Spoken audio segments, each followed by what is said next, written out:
Can we leap to dissonant notes? It depends on the context.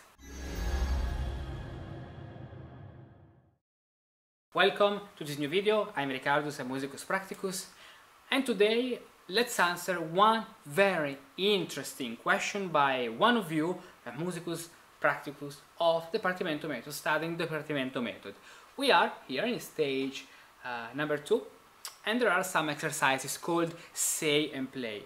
The beautiful thing of these exercises is that you learn saying and play. So while you say something, you create a better connection in your mind with what you play, because it's a matter of what you think, what you imagine the sound, and what you play, and then what you hear, what's your feedback from the instrument.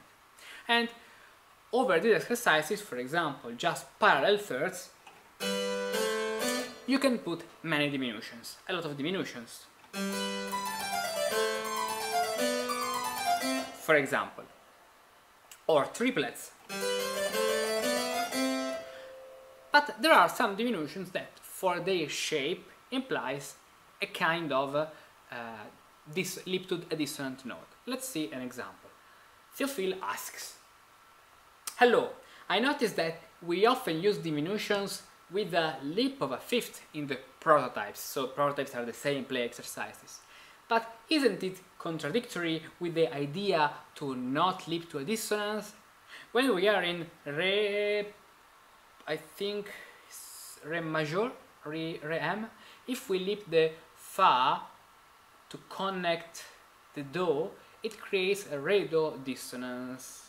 Okay, should I choose other diminution, or is it okay?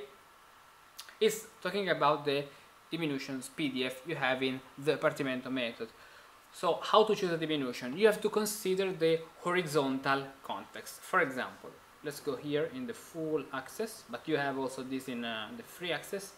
In 2.1 you can get the access to this PDF, this one, 2.1, where you have all the diminutions, or the principle is the same, but then you have a lot of possibilities. Of course, there are infinite combinations, okay, with all the possible diminutions in this point. For example, we have an ascending fourth. Okay, so we go to this row and we can choose different ways to fill up the ascending fourth.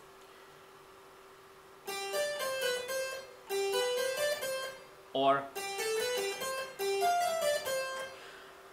the fact is that within this leap, for example, we have another leap. Now, we have also to consider another important aspect. Let's take the ascending fourth, in particular this one. If we have this to connect G to F,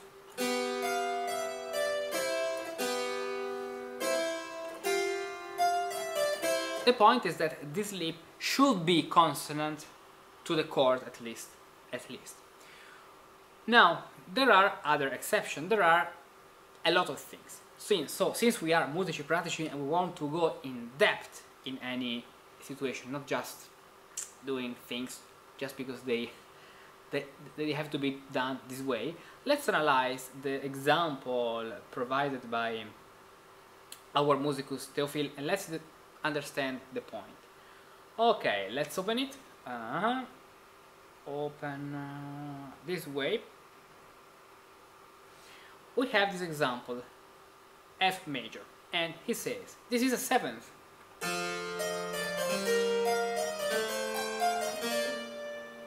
All these leaps are seventh harmonically with a bass line. For example, this is a seventh, so this can be identified as a mistake, because you know the general rule says you can leap only to consonant notes, but in this case we have a dissonance note, the seventh. But at this point it works. Listen to the melody and you could say yes, it works.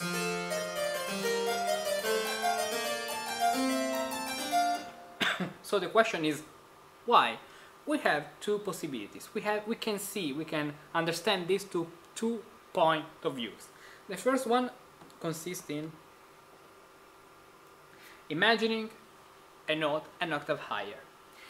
In this case, this is just a passing tone, and as you can learn in the stage 1.6 of the Partimento method, there are unprepared dissonances as the passing tone who work, and they are just dissonances which don't need to be prepared, and oops, my magic wand, and the passing tone goes this way, and so it works.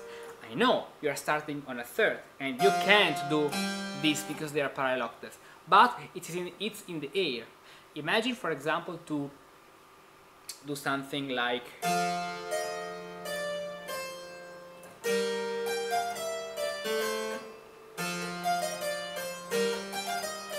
so it belongs to the chord, and that's why the ear doesn't doesn't perceive here this note E flat, the seventh, as a dissonance, because it arrives from a possible octave. Then we have another point of view, which is the appoggiatura. You can imagine this as a 3-6, 3-6, 3-6, 3, which is the next stage of the Partimento method, stage 2.2, alternating thirds and sixths. In this case, if we consider this note an appoggiatura, the appoggiatura, it's okay to be dissonant. It's true that appoggiatura should be on the downbeat. Imagine this in a triple time.